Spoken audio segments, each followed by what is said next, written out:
This Saturday, we have a #1 contender fight, in my opinion, as Cory Sandhagen faces Umar Nurmagomedov. And at a line like plus 200, I think it is a little ridiculous that Cory Sandhagen is being that overlooked. I do rate Umar. I do think Umar is a great fighter. But I do think that this fight is more in the 150 to pick'em range because Cory Sandhagen is just one of the more technical guys in this bantamweight division. Cory has a diverse set of kicks, knees, elbows, punches, jabs. He is one of the more well-rounded in terms of pure striking standpoints of using every single limb. He uses everything, and including those elbows and knees. What DC said the best is, you know you're in a fight against Cory Sandhagen. He said that after the Song Yadong fight where Cory Sandhagen hit an upwards elbow and completely cut Song Yadong. And it was absolutely disgusting to see. The cut was like basically his whole eyebrow. It looked like his eyebrow fell off, and Song Yadong definitely has a permanent scar up in that eyebrow area because those cuts, they're always going to last. However, it is interesting to see in Sandhagen's last performances where he has gone for takedowns. He has shot on people. He shot on the likes of Rob Font. He shot him for 5 rounds. He shot on Marlon Chito Vera. He shot on Song Yadong.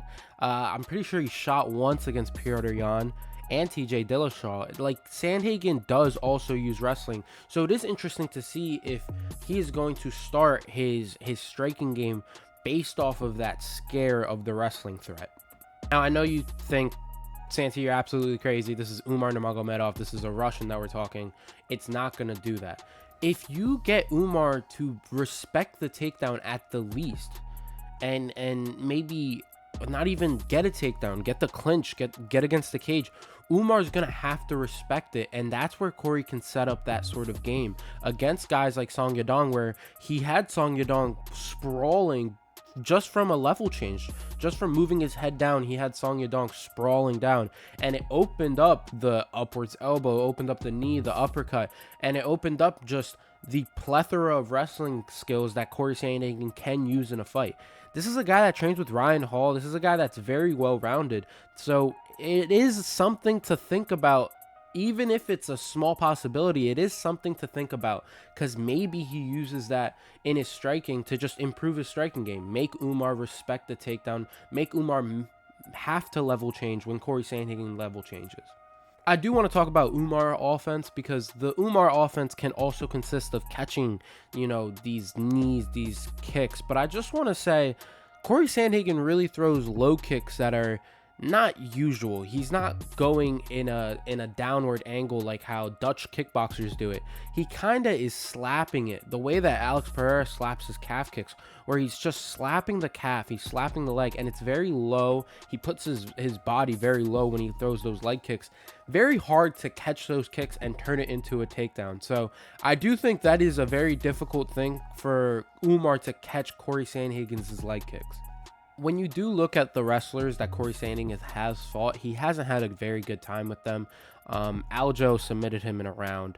TJ Dillashaw had good takedowns. But other than that, I mean, those are two very elite guys. And I think Cory Sandhagen is far from the person that he was in that Aljamain fight, because Cory Sandhagen before that was fighting guys like John Lineker, Rafael Sunsao, Mario Bautista. Like, this was a very young Cory Sandhagen, a guy that hasn't seen a second loss yet. Now he's now 17-4, where he has a lot of veteran experience to know how to win rounds, to know how to win fights. And I think the main thing is his footwork. Because if you look at the pressure heavy styles that he has gone up against, he has been able to circle around. He's been able to really move around the octagon and never have his back straight to the fence. He's always in a circle or a curved line. He does L steps. He does a lot of V steps. This is someone that has a plethora of footwork skills that can maybe get his back off the cage where Umar can shoot. This will make Umar have open mat shots, which are a lot easier to defend.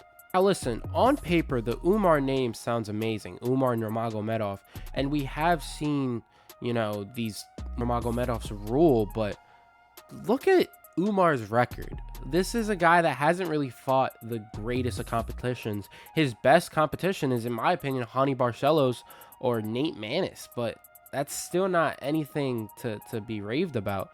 I mean, this is not a good resume to go up against a guy like Cory Sandhagen, who has gone against these top 10 guys for the past, what, 4 to 5 years now. He was rocking with Marlon Moraes when he knocked him out. This is just a lot.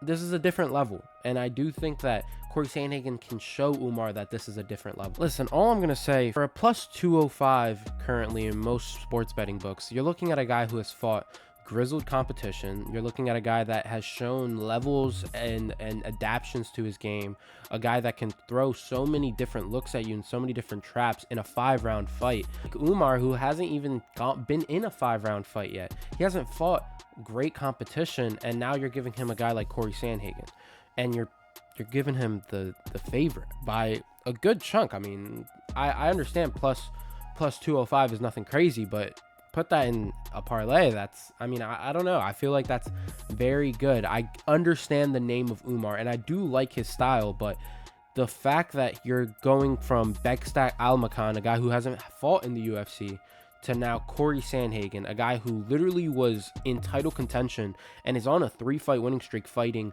pretty proper studs. These guys are names in the bantamweight division that everyone knows.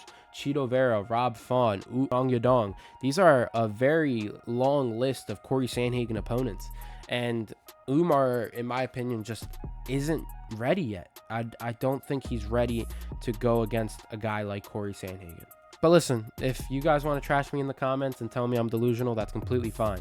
Andy is a fucking dickhead, though, because I also talked about how Paddy Pimblett could definitely win against Bobby Green, and he cut that out and just released that one short out. So everyone, fuck you, Andy, in the comments. Fuck you. It's been Santi. It's been Studs.